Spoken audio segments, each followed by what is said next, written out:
Tuhan. Sama-sama kita baca di dalam Keluaran pasal yang ke-6 ayat yang ke-6. Keluaran 6 ayat yang ke-6, dipersilahkan.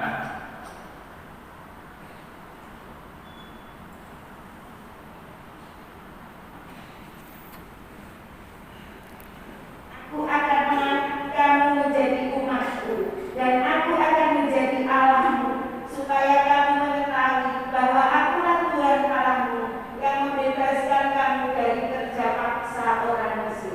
Ya, terima kasih. Bapak Ibu yang dikasihi oleh Tuhan, dari ayat ini kita sama-sama boleh tahu bahwa ketika Allah membebaskan bangsa Israel dari Mesir, ada satu tujuan, di mana di sana Tuhan mau menjadikan bangsa Israel itu umatnya, dan bangsa Israel mau menjadikan Tuhan itu sebagai Allahnya. Saudara yang dikasihi oleh Tuhan, setiap kali Bapak Ibu Saudara beli mobil, ya, itu yang saya alami. Saya punya mobil itu R3 tahun 2012, ya. Ketika membeli mobil itu R3 pada waktu itu ada jaminan mesin, ya, itu kalau tidak salah 5 tahun. Dan jaminan itu artinya ketika ada kerusakan selama masa itu, kecelakaannya bukan akibat daripada kesalahan kita, tetapi lebih bukan kepada human error, tetapi lebih kepada sistem yang ada, maka itu akan diganti gratis, ya. Saya ingat waktu itu terjadi kerusakan di ini tapnya R3 waktu itu, ya. Terjadi kerusakan dan saya bawa di sana, dan oleh bengkel dicoba diperbaiki tetapi tidak berhasil. Dan yang dilakukan waktu itu oleh pimpinan UMC yang ada di Tuban, beliau katakan, "Pak, ini unitnya saya ganti." Sehingga akhirnya saya dapat satu unit tip pada waktu itu baru, ya, kemudian dipasangkan di mobil. Nah, Bapak Ibu Saudara sekalian yang dikasihi oleh Tuhan, ketika kita mengikut Tuhan, maka Tuhan tidak membiarkan di dalam kehidupan begitu saja. Ada sebuah jaminan yang Tuhan berikan di dalam kehidupan kita, ya. Dan ini harus disadari oleh orang percaya, bahwa ketika dia percaya kepada Tuhan, ada sebuah jaminan, ada sebuah janji yang Tuhan akan berikan di dalam kehidupannya ketika mereka menjadi orang yang percaya kepada Tuhan. Dalam ayat ini jelas bahwa Tuhan membebaskan bangsa Israel dari Mesir itu tidak dengan biasa, ya, tetapi ada sesuatu yang Tuhan lakukan, yaitu melalui 10 tulah. Jadi 10 tulah ini Tuhan mau tunjukkan kepada bangsa Israel, supaya bangsa Israel tahu, bangsa Israel paham, bangsa Israel mengenal bahwa yang membebaskan mereka, yang akan menjadi jaminan di dalam hidup mereka, itu bukan Allah yang mati, bukan Allah yang dibuat oleh tangan manusia, bisa punya mata tapi tidak melihat, punya telinga tetapi tidak mendengar, tetapi Allah yang hidup, Allah yang mampu melakukan banyak hal, dan Allah yang mampu mengalahkan segala macam ilah-ilah yang ada di Mesir. Kita harus sadar bahwa pada masa itu, ketika berbicara mengenai Mesir, maka Mesir itu adalah sebuah bangsa yang besar, dan ilah-ilahnya yang ada di Mesir itu juga adalah ilah-ilah yang hebat, ilah-ilah yang mampu mengadakan mujizat di hadapan manusia. Dan itu yang mau Tuhan tunjukkan ketika membawa bangsa Israel keluar dari Mesir, bahwa Tuhan Allah adalah Allah yang lebih hebat daripada ilah-ilah orang-orang Mesir. Demikian juga dengan kehidupan kita saat ini sebagai orang percaya. Jadi perjanjian lama itu kalau boleh dikatakan itu sebagai gambaran, ya. Lalu di dalam perjanjian baru dalam kehidupan kita tentang hubungan manusia dan Allah itu sebagai kenyataannya. Jadi bangsa Israel itu boleh diibaratkan adalah sebagai kehidupan orang percaya. Nah, Bapak Ibu Saudara yang dikasihi oleh Tuhan, ketika bangsa Israel keluar dari Mesir, mereka tidak berjalan sendiri, tetapi mereka berjalan bersama-sama dengan Tuhan. Artinya apa? Ada jaminan yang akan diterima oleh orang-orang Israel ketika mereka berjalan bersama-sama dengan Tuhan. Dan itu juga yang akan terjadi dalam kehidupan kita ketika kita menjadi orang-orang yang percaya kepada Tuhan Yesus. Ada jaminan yang Tuhan berikan. Nah, paling tidak kita harus menyadari dua hal ketika kita memiliki Tuhan Yesus, ketika kita percaya kepada Tuhan Yesus. Ada dua hal yang harus kita pahami. Yang pertama dibacakan Bu, Kisah Rasul 17 ayat yang ke-28. Kisah Rasul 17 ayat yang ke-28.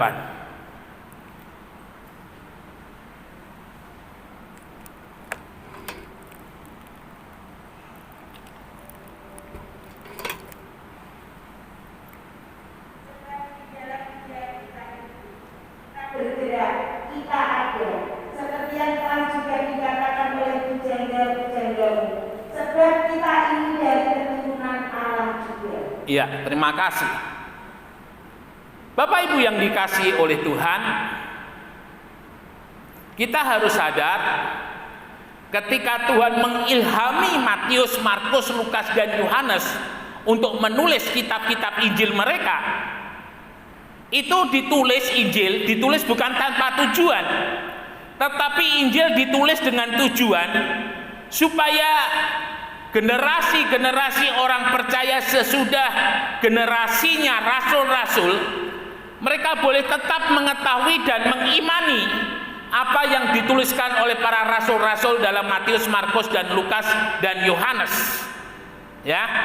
Nah, dalam ayat yang baru saja dibacakan tadi, Kisah Rasul 17 ayat 28, adalah pengalaman Rasul Paulus ketika dia berada di Athena, ya, ketika dia berada di Yunani. Dan ketika dia berjalan di sana, akhirnya ketika di Areopagus, itu tempat di mana biasa filsuf-filsuf Yunani berkumpul untuk mereka boleh berdebat tentang pemikiran-pemikiran mereka, dan Rasul Paulus ngomong kepada mereka, sebab di dalam Dia kita hidup, kita bergerak, kita ada seperti yang telah dikatakan oleh pujangga-pujanggamu. Maksud daripada Rasul Paulus itu ingin menyampaikan bahwa di dalam Yesus kita ada, di dalam Yesus kita bergerak, dan di dalam Yesus kita hidup. Ya, itu maksud daripada Rasul Paulus. Dan Rasul Paulus di sini sebenarnya dia sedang menyampaikan Injil dalam situasi konteks Yunani. Jadi penyampaian Injil secara kontekstual, secara budaya daripada orang Yunani. Nah, Bapak Ibu Saudara sekalian yang dikasihi oleh Tuhan, kuasa Allah bekerja di dalam hidup orang percaya. Mujizat Allah diterima oleh orang percaya harus disadari. Yang pertama adalah orang percaya kehidupannya harus hidup di dalam Kristus. Ya, hidup orang percaya itu harus ada di dalam Kristus. Hidup orang percaya itu harus ada di dalam firman Allah. Artinya Yesus dan firman Allah itu harus di atas di dalam kehidupan daripada orang percaya. Di dalam kehidupannya ada ketertundukan kepada Tuhan, ada ketertundukan kepada firman Allah.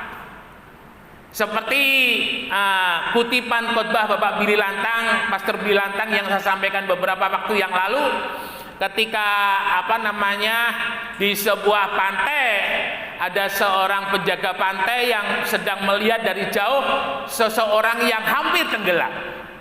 Dan orang-orang yang melihat kepada orang yang hampir tenggelam itu mereka gemes, ya, karena penjaga pantai ini tidak segera bertindak. Baru ketika orang yang hampir tenggelam itu lemas, tidak tidak kopat-kopat ya, artinya tidak banyak gerak begitu, barulah penjaga pantai itu datang dengan cepatnya, dengan tepatnya dia menolong orang yang sudah nyaris hampir tenggelam itu. Lalu kemudian setelah selesai dia menolong, beberapa orang bertanya, mengapa tadi kamu tidak cepat menolong orang yang hampir tenggelam itu? Penjaga pantai itu bilang, kalau saya menolong orang yang hampir tenggelam itu, dia masih kuat, dia masih bergerak-gerak, maka bisa jadi saya tidak menolong, tapi saya juga akan ikut tenggelam bersama-sama dengan dia. Jadi saya tunggu dia sampai kelelahan, saya tunggu dia sampai kecapean, saya tunggu dia sampai menyerah, baru saya tolong. Karena ketika dia menyerah, dia tidak berdaya, dia tidak ada kekuatan, baru saya bisa membawa dia ke tepi pantai. Saudara yang dikasihi oleh Tuhan, dalam kehidupan kita sebagai orang percaya, kita harus sadar bahwa kita ini bukan siapa-siapa, bahwa kita ini bukan apa-apa, dan semuanya itu hanya oleh karena kemurahan Tuhan. Ingat baik-baik, sesuatu yang besar itu diawali dari yang kecil. Untuk menjadi besar itu diawali dengan memiliki hati yang rendah. Karena ketika kita memiliki hati yang rendah itu bahasa Yunaninya itu humilis, artinya dekat dengan bumi. Dengan kata lain, kalau dalam Kejadian yang 3, dari debu tanah kembali kepada debu tanah, menyadari bahwa aku ini bukan apa-apa, bahwa aku ini bukan siapa-siapa, bahwa aku ini membutuhkan Tuhan. Saudara yang dikasihi oleh Tuhan, kehidupan orang percaya yang dia hidup ada di dalam tangannya Tuhan, yang dia ada hidup di dalam kuasa firman Tuhan, dia akan menjadi orang-orang yang luar biasa. Jadi sejatinya orang-orang yang percaya kepada Tuhan Yesus, Tuhan mau menjadikan setiap kehidupan kita ini bukan orang yang biasa, tetapi menjadi orang yang luar biasa. Tetapi itu kembali lagi kepada kehidupan kita untuk dipilih, untuk memilih menjadi yang biasa atau menjadi yang luar biasa. Nah, Bapak Ibu Saudara yang dikasihi oleh Tuhan, kita ingat bahwa iman itu adalah sebagai dasar segala sesuatu yang belum kita lihat, yang belum kita dapat, segala sesuatu yang kita harapkan dan belum kita dapat, itu adalah iman. Dan iman itu akan menjadi kenyataan ketika kita berusaha dan hidup di dalam firman Tuhan. Bapak Ibu yang dikasihi oleh Tuhan, kita mengingat kehidupan daripada Daud, ya. Daud itu kecil. Daud dibandingkan dengan Goliat itu tidak ada apa-apanya. Dan secara manusiawi, Daud mustahil mengalahkan Goliat. Karena apa? Karena Daud kecil dan Daud sama sekali tidak mengenakan pengaman sebagai seorang prajurit yang berperang. Tetapi di sisi yang lain kita harus sadar, Daud hidupnya ada di dalam Tuhan. Daud hidupnya ada di dalam tangan Tuhan. Ya, sehingga ketika disambung dengan Roma 8 ayat yang ke-28, Allah turut bekerja dalam segala sesuatu untuk mendatangkan kebaikan. Jadi kebaikan yang kita terima, kebaikan yang terjadi dalam hidup itu oleh karena Allah yang turut bekerja di dalam kehidupan kita. Dan itu yang dialami oleh Daud. Daud kalau berperang dengan kekuatannya sendiri, dengan hikmatnya sendiri, Daud pasti kalah. Daud bukan apa-apa, Daud bukan siapa-siapa ketika menghadapi Goliat. Ya, tetapi karena Daud ada di dalam Tuhan dan Daud percaya kepada Tuhan bahwa Tuhan akan menyertai dan menolong di dalam kehidupannya, yang terjadi adalah dengan batu ketepil yang kecil, dengan alat yang tidak masuk akal, dengan alat yang mustahil mengalahkan Goliat, Tuhan pakai Tuhan bekerja bersama-sama dengan Daud sehingga ketika batu itu dilempar, diarahkan oleh Tuhan kena jidatnya Goliat, dan Goliat roboh dan disembelih dan Goliat kalah. Nah, ini yang harus kita sadari bersama-sama Bapak Ibu Saudara. Jadi dalam segala sesuatu, mulai dari bangun pagi dan segala aktivitas yang kita akan mulai, jangan lupa untuk berdoa. Berdoa itu tidak hanya sebagai bentuk komunikasi orang percaya dengan Tuhan, tetapi berdoa itu juga adalah sebuah tindakan iman. Di dalam doa itu adalah satu sikap kebergantungan orang percaya kepada Tuhan. Berdoa adalah satu sikap supaya Allah turut bekerja untuk mendatangkan kebaikan atas segala sesuatu yang sepanjang waktu itu Bapak Ibu Saudara kerjakan. Nah, ini menjadi kunci yang penting dalam kehidupan orang percaya dan harus Bapak Ibu Saudara sadari. Jadi kalau Bapak Ibu Saudara mau besar, Bapak Ibu mau menjadi orang yang diberkati, mau menjadi orang yang berkemenangan, hiduplah di dalam firman Tuhan, hiduplah di dalam Tuhan. Ya, karena ketika kita hidup dalam firman Tuhan, ketika kita hidup di dalam Tuhan, maka Allah yang turut bekerja dalam segala sesuatu untuk mendatangkan kebaikan bagi kita akan kita nikmati. Itu hal yang pertama yang harus kita sadari. Kemudian hal yang kedua, Bapak Ibu Saudara yang dikasihi oleh Tuhan, minta tolong dibacakan Bu dalam Mazmur 23 ayat yang keempat. Mazmur 23 ayat yang keempat.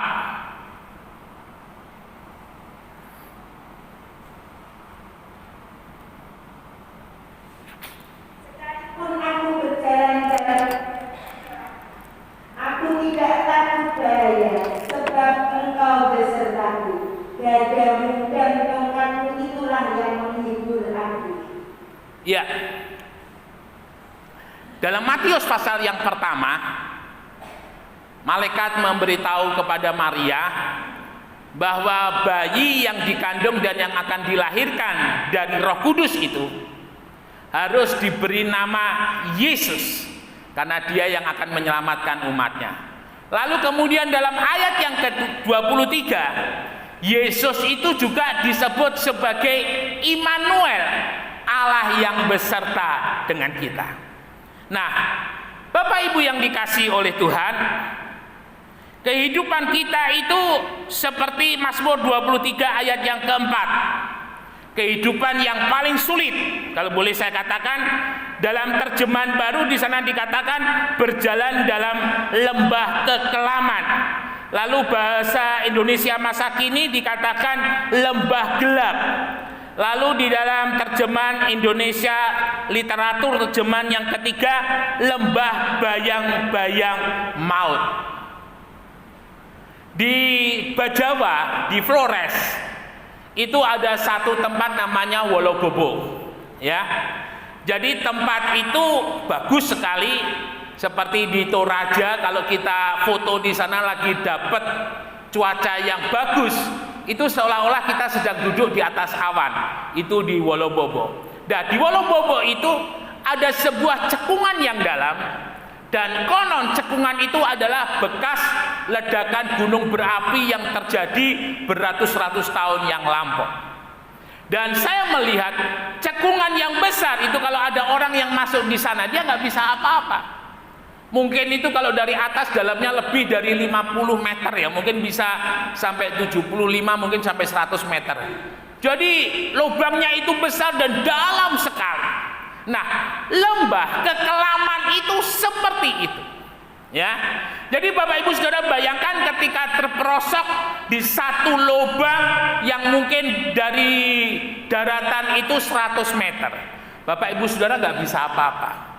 Teriak pun nggak ada orang yang dengar jika tempat itu ada di posisi di sebuah hutan. Dan dikatakan di sini ada berbagai macam terjemahan, juga dikatakan sebagai tempat lembah yang gelap. Tidak hanya kelam, tetapi itu juga digambarkan lembah yang gelap. Gelap itu artinya ketika kita berada di sana, kita tidak bisa apa-apa. Lalu di terjemahan yang lain dikatakan lembah bayang-bayang maut. Saudara yang dikasihi oleh Tuhan, dalam lembah yang gelap, dalam situasi yang sulit dan sukar, itu digambarkan sebagai bayang-bayang maut yang mengikuti kita. Ya, kita nggak bisa lari di jam-jam tertentu dari bayang-bayang kita. Saudara bisa bayangkan ketika bayang-bayang itu sebagai sebuah masalah yang besar, sebagai sebuah persoalan yang mengikuti dalam hidup kita. Betul-betul itu sesuatu hal yang sangat menyedihkan. Tetapi kita harus ingat bahwa bayang-bayang itu tidak pernah membunuh di dalam kehidupan kita. Tidak pernah ada berita yang mengatakan ada seorang yang mati karena dibunuh oleh bayang-bayang. Ya, itu yang harus kita sadari. Lalu kemudian yang berikut yang harus kita tahu, bahwa Immanuel, Allah yang menyertai kita, itu menyertai dalam situasi dan kondisi yang bagaimanapun juga. Artinya nggak pandang bulu, ya, nggak pandang persoalan, nggak pandang keadaan, situasi yang sulit, yang sukar. Immanuel itu tidak pernah meninggalkan di dalam hidup kita. Sekarang tergantung sikap kita. Saya teringat Sadrak, Mesakh, dan Abednego ketika dia dijebak tidak mau menyembah patung raja, dan ketika mereka tidak dihukum dibakar, raja memberikan pilihan yang terakhir, Sadrak, Mesakh, dan Abednego, kalau kamu mau menyembah patung raja kamu akan bebas, kalau tidak kamu akan dimasukkan ke dalam dapur api. Yang dikatakan Sadrak, Mesakh, Abednego apa? Sekalipun Allahku tidak menolong aku, tidak melepaskan aku, sekali-kali aku tidak akan menyangkali dia. Nah, ini sebuah sikap iman ketika dalam situasi yang sulit, situasi yang sukar, iman saudara sedang diuji. Apakah saudara tetap percaya kepada Tuhan atau tidak? Apakah saudara tetap berlindung kepada Tuhan atau tidak? Ini penting, saudara. Ya, orang bisa beriman ketika diberkati, oke. Tetapi ketika dia menghadapi persoalan seperti berada di lembah bayang-bayang maut, seperti dalam lembah kekelaman, seperti dalam lembah yang gelap, bisakah kita masih berkata, Yesusku luar biasa? Satu nasihat yang bijak, yang baik untuk kita boleh renungkan bersama-sama. Iman itu harus kita perkatakan, meskipun kenyataan dan kebenaran itu tidak sama. Orang percaya hidup bukan karena kenyataan yang dilihat, tetapi oleh karena kebenaran firman Allah. Ini yang harus kita pegang, ya. Orang benar itu hidup oleh karena firman Allah, bukan oleh karena kenyataan yang dilihat. Kenyataannya Bapak Ibu Saudara menghadapi pintu-pintu yang tertutup, tetapi kebenarannya Yesus bisa membuka pintu-pintu itu. Itu yang harus terus kita perkatakan. Saudara, yang namanya bayang-bayang itu nggak akan terus menyertai dalam hidup kita. Di waktu tertentu bayang-bayang itu akan hilang. Demikian juga dengan masalah dan persoalan. Dia tidak akan terus membayangi kita, tetapi itu sebenarnya Tuhan izinkan untuk boleh menguatkan iman kita. Untuk apa? Supaya kita diberi tanggung jawab yang lebih kepada Tuhan, kepercayaan yang lebih kepada Tuhan, kepercayaan berkat yang lebih besar, kepercayaan kemuliaan yang lebih tinggi lagi, kepercayaan yang lebih besar lagi yang Tuhan percayakan di dalam hidup kita. Ya, jadi pagi hari ini Tuhan menjamin di dalam hidup kita bahwa Tuhan akan selalu menyertai dalam kehidupan kita dan menolong dalam kehidupan kita.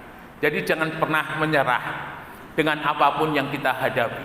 Ya, terus maju bukan dengan kekuatan sendiri, tetapi maju bersama-sama dengan Tuhan. Kita akan melewati semuanya dan bersama-sama dengan Tuhan kita akan diberkati untuk menjadi berkat. Immanuel, Tuhan Yesus memberkati, beri kemuliaan bagi nama Tuhan.